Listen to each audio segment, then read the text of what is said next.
చిరంజీవి గారు, దయచేసి భార్గవికి ఫోన్ చేయకండి. ఈ విషయం తెలిస్తే భార్గవి బాధపడుతుంది. ఎంతో అభిమానంతో ఆదరించి ఆశ్రయం ఇచ్చిన మహానుభావులు మీరు. అలాంటి మీరు ఈరోజు కష్టాల్లో ఉంటే సేవ చేసుకుని రుణం తీర్చుకుంటున్నానే తప్ప నేను చేసిందేముందండి? ఆయన 3 నెలలు అమెరికాలో ఉండి డాక్టర్తో ట్రీట్మెంట్ చేయించుకున్నారు. ఆ డాక్టర్ లాభం లేదన్నారు. అసలు దీనికి ట్రీట్మెంటే లేదన్నారు. అవినాష్ గారు కొద్ది రోజుల్లో మన మధ్య లేకుండా వెళ్ళిపోతారు. మమ్మీ, ఆఖరి క్షణాల్లో ఆయన దగ్గరుంటే మంచిదని. Poor sentiments. ఏ వాడు పోతే నువ్వు బ్రతకలేవా? ఆ అమ్మాయి భర్త గురించి ఏడుస్తోందో లేక నీకు కూతురుగా పుట్టినందుకు బాధపడుతుందో ముందు ఎంక్వైరీ చెయ్యి. Mister Murthy, mind your tongue. ఈ వైజయంతి పెంపకంలో పెరిగిన పిల్ల ఎంతో గర్వపడుతుందే కాని ఎప్పుడు విచారించదు.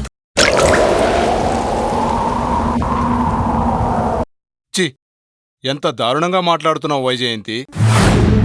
ఆడవాళ్లను వంచే మగాళ్ల పట్ల అలాగే ఉండాలి. నువ్వెంత ద్వేషించినా ఒక మగాడికి భార్యవై బిడ్డని కన్నావు. అదే అదే ఆ మగాడి సంగతే నా దగ్గర ఎత్తకు. నా కరికాల మంట నెత్తికెక్కుతుంది. పొరపాటు. నీ భర్త గురించి నువ్వెప్పుడైనా ప్రయత్నించావా? ఎక్కడైనా ఆరా తీశావా? ఏ పరిస్థితిలో అతను నీకు కనిపించకుండా పోయాడో తెలుసుకున్నావా? చచా, మోసం చేసి పారిపోయిన వాడు కనపడితే కాల్చి పారేస్తాను కాని ఆరాలు పూర్వాపరాలు దేనికి? పాయింట్ డైవర్ట్ చేయక పేషెంట్ సంగతి చెప్పు. అవినాష్కి క్యాన్సర్. అతను చావు బతుకుల్లో ఉన్నాడు. నీ కూతురికి తెలిసింది నిజమే. ఇప్పటికైనా ఆమెను భర్త దగ్గరికి పంపించు. No, don't give me suggestions. నా కూతురు ఒక పిచ్చిది. భర్తతో కాపురం చేసిన నాళ్ళు వాడు దాని కోరికలు తీర్చలేదని ఏడ్చింది. ఇప్పుడు వాడు పోతున్నాడని ఏడుస్తోంది. నీ కూతురు ఏడుస్తుంది కదా, ఇప్పుడు నువ్వు హ్యాపీయేనా? మగాళ్ళని నమ్మిన వాళ్లకు మిగిలేది ఏడుపేనని నా కూతురు తెలుసుకున్న నాడే నాకు సంతోషం.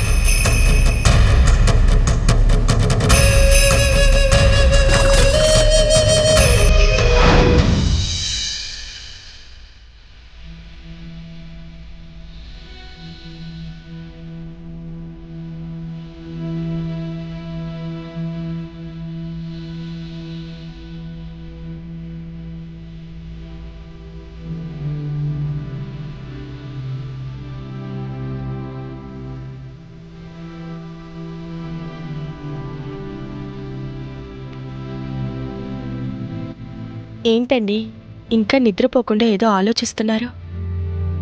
గదిలో నిద్ర పట్టక కూర్చున్నారు సరే, నేనొచ్చినా గమనించినంతగా ఏం ఆలోచిస్తున్నారు? నా భవిష్యత్ గురించి. భవిష్యత్తుకే బానే ఉందిగా. ఇంకొంతకాలమేగా నా ప్రయాణం. ఆ తర్వాత శూన్యంలో కలిసిపోతానుగా. అదేం కాదు. ఆ తర్వాత మీ శ్రీమతి శిరీష గారు వస్తారు. శిరీషనా?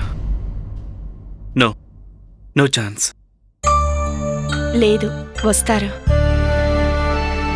అదెలా సాధ్యం? మీరు క్షమించాలి. నేను ఆమె ఫోన్ నెంబర్ వెతికి ఆమెకు ఫోన్ చేసి మాట్లాడాను. వాట్? ఆమెతో ఎందుకు మాట్లాడారు? మళ్ళీ మీ మనసు గాయపడేలా మాటలు పట్టానుకా? అంటే అననివ్వండి. నాలో ఏ దోషమూ లేనప్పుడు ఎవరేమంటేనే. ఇంతకీ ఏం మాట్లాడారు? అబ్బే ఏం లేదు. ఓసారి వచ్చి మున్నీని మిమ్మల్ని చూసి వెళ్ళమన్నాను. మీరేమీ అనుకోకపోతే మీరెలా పరిచయం అయ్యారు? ఇష్టపడి పెళ్లి చేసుకున్నాక మీ ఇద్దరి మధ్య గొడవలెందుకొచ్చాయి? అదో పెద్ద కథ.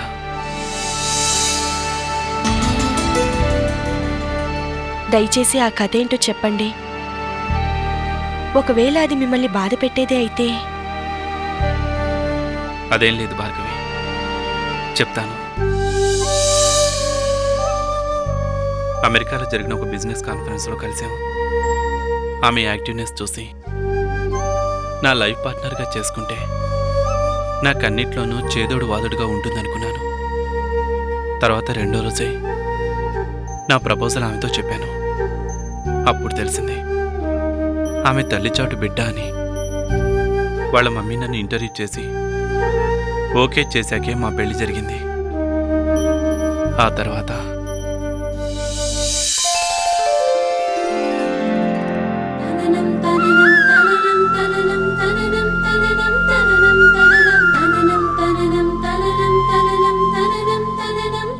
అబ్బో, ఇంతకాలం ఈ సిగ్గెక్కడ దాచావు?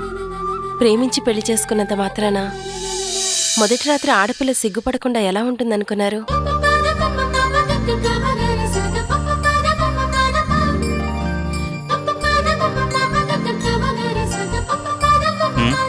నువ్వు తాగు డార్లింగ్. ఛీ, ఎంగిలి పాలా? నాకొద్దు బాబు.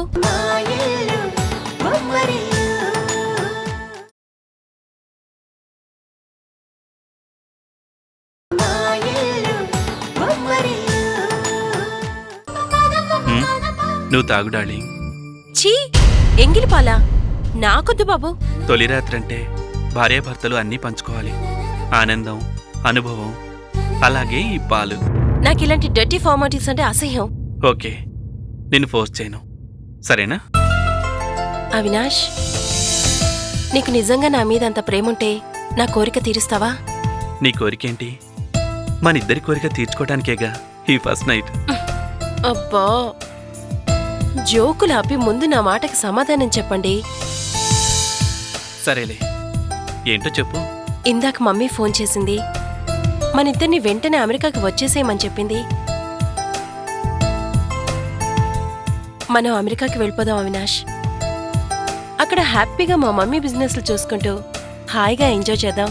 శిరీష, నీకెన్నోసార్లు చెప్పాను, ఇక్కడ నా బిజినెస్, నన్నే నమ్ముకుని బతుకుతున్న నా కార్మికుల్ని వదిలిపెట్టి నేను రాలేనని. నాకంటే నీకు ఆ ఫ్యాక్టరీ వర్కర్సే ఎక్కువ. Shirisha, please try to understand my problem. మనకి ఈ బిజినెస్ కాకపోతే ఇంకో బిజినెస్, కానీ మనల్ని నమ్ముకున్న ఈ కార్మికులకి మనం తప్ప ఇంకా దిక్కెవరున్నారు చెప్పు? Let them go to help. వాళ్ళెవరో బాధపడతారని మన సుఖాల్ని వదులుకొని మనం ఇక్కడే ఉండి నరకం అనుభవిస్తావా? ఇక్కడ నీకు ఏం తక్కువైంది శిరీష? అన్నీ తక్కువే. నా మాట విని నాతో వస్తారా లేదా చెప్పండి. Okay okay, cool down. అయినా ఫస్ట్ నైట్ రోజు ఇలాంటి డిస్కషన్స్ చేయకూడదమ్మా. చెయ్యాల్సిన పనులు చాలా ఉన్నాయి.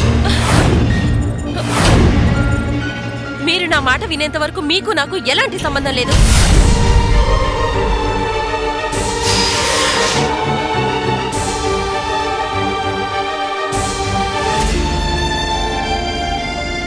అలా పెళ్ళైన నాటి నుంచి అమెరికా వెళ్ళిపోదామని అంటూనే ఉండేది.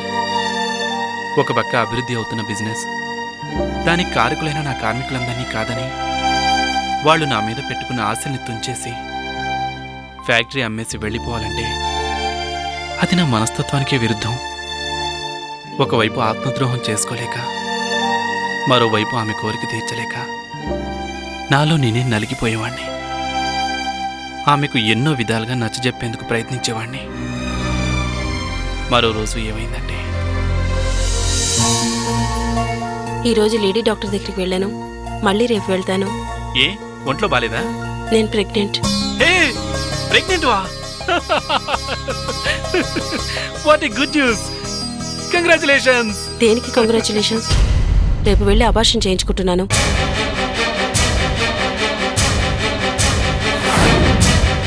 అదేంటి శిరీష, ఎందుకలా మాట్లాడుతున్నావు? ఫస్ట్ టైం ప్రెగ్నెంట్ అయ్యావని సంతోషించాలి కానీ అబార్షన్ అంటావేంటి? డాక్టర్ ఏమైనా కాంప్లికేషన్స్ ఉన్నాయని చెప్పిందా? డాక్టర్ చెప్పేదేంటి? ప్రెగ్నెన్సీయే నాకు కాంప్లికేషన్. ఏ ఎందుకలా?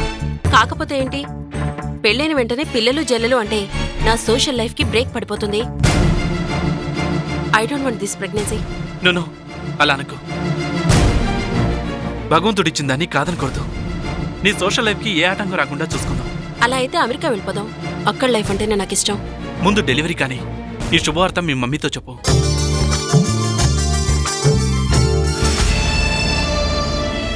అలా అమెరికా వెళ్ళిపోవాలనే బలమైన కోరికతోనూ కండిషన్లతోనూ రోజులు గడిపింది. తర్వాత మున్ని పుట్టింది. డెలివరీ అయిన మర్నాటి నుంచి బిడ్డను ఒక గుదిబండగానే భావించింది తప్ప ఏనాడు బాధ్యతగా ప్రవర్తించలేదు. మాతృత్వ మమకారము అందించలేదు. ఆమె క్రూయల్ బిహేవియర్ రోజురోజుకి ఎక్కువైంది. ఒకరోజు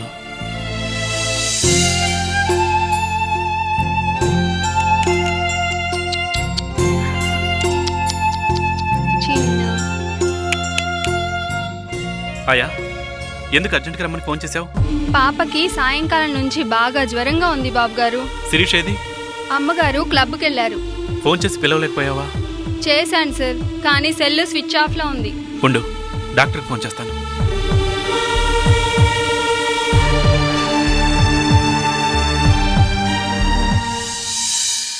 హలో డాక్టర్, నేను అవినాష్ని. పాపకి సాయంత్రం నుంచి బాగా జ్వరంగా ఉంది. మీరు కొంచెం అర్జెంటుగా బయలుదేరి రావాలి.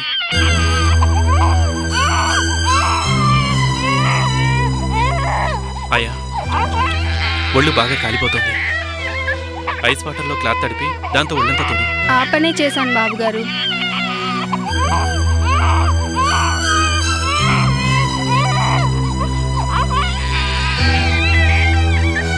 రండి డాక్టర్, చూడండి.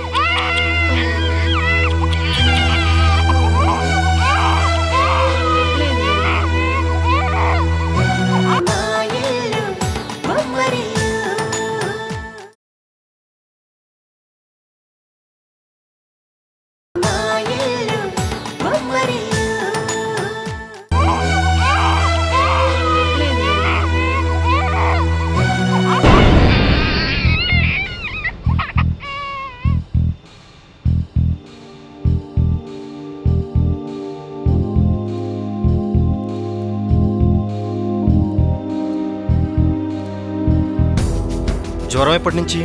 సాయంత్రం నుంచి. 2 సార్లు తడిగుడ్డతో ఒళ్ళు తుడిచాను సార్. గుడ్, మంచి పని చేశారు. ఇది వైరల్ ఫీవర్, పర్వాలేదు. నేను మందులిస్తాను, తొందరగా తగ్గిపోతుంది.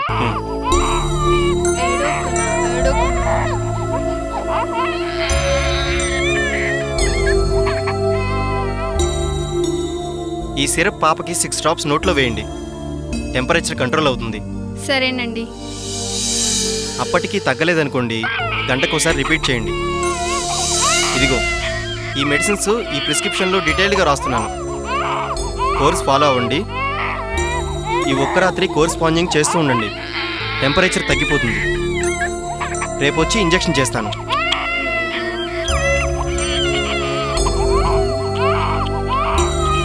అన్నట్టు అవినాష్ గారు, ఒకసారి బయటికి రండి.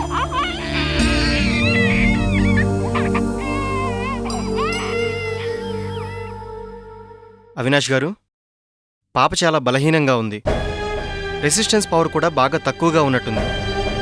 దాని నుంచే శరీరంలో ఏ కాస్త తేడా వచ్చినా తట్టుకోలేకపోతుంది. పాప మదర్ ఎక్కడా? అది చిన్న పని మీద బయటికి వెళ్ళింది. ఫోన్ చేస్తుంటే స్విచ్ ఆఫ్లో ఉంది. ఏమైందో ఏంటో. ఆమె కోసమే నేను వెయిట్ చేస్తున్నాను డాక్టర్. ఆమెకు కొన్ని సూచనలు ఇవ్వాలి. ఒకసారి నన్ను కలవమని చెప్పండి, లేదంటే రేపు నేను వచ్చేసరికి ఇంట్లో ఉండమని చెప్పండి. అలాగే డాక్టర్. Any problem? మరేం లేదు. బిడ్డకి కనీసం 6 months దాకానైనా తల్లిపాలు పట్టాలి. దానివల్ల బిడ్డకి రోగనిరోధక శక్తి పెరుగుతుంది. ఒకవేళ తల్లికి ఏదైనా ప్రాబ్లం ఉంటే ట్రీట్మెంట్ ఇవ్వవచ్చని. ఆ తల్లికి ఇంట్లో ఉండటమే ప్రాబ్లం. ఇంకా బిడ్డకి పాలు ఎప్పుడిస్తుంది? ఓకే అవినాష్ గారు, ఇక నేను వెళ్తాను. Thank you doctor. మీరు మళ్ళీ రేపు మార్నింగ్ వస్తారుగా? షూర్, ఉంటాను.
వాట్ డియర్, ఇంకా నిద్రపోలేదా?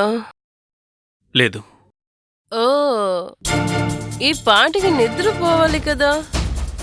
పగలంతా ఫ్యాక్టరీలో దుమ్ము దుళ్ళపడి గొడ్డు చాకరీ చేసొస్తావు. సాయంత్రం తొందరగా ఇంటికి వచ్చి ఇంత మందు కొట్టి పడుకోవాలి కదా. నాలాంటి పబ్లిక్ ఫిగర్కి అయితే అస్సలు నిద్రపోవడానికి టైం చాలదు. సాయంత్రం నుంచి పాపకి జ్వరంగా ఉంది. నీకు ఆ విషయం కమ్యూనికేట్ చేద్దామంటే నీ సెల్ స్విచ్ ఆఫ్ చేసింది. ఓ సెల్లా, ఎక్కడో బ్యాగ్లో అడుగున పడేశాను.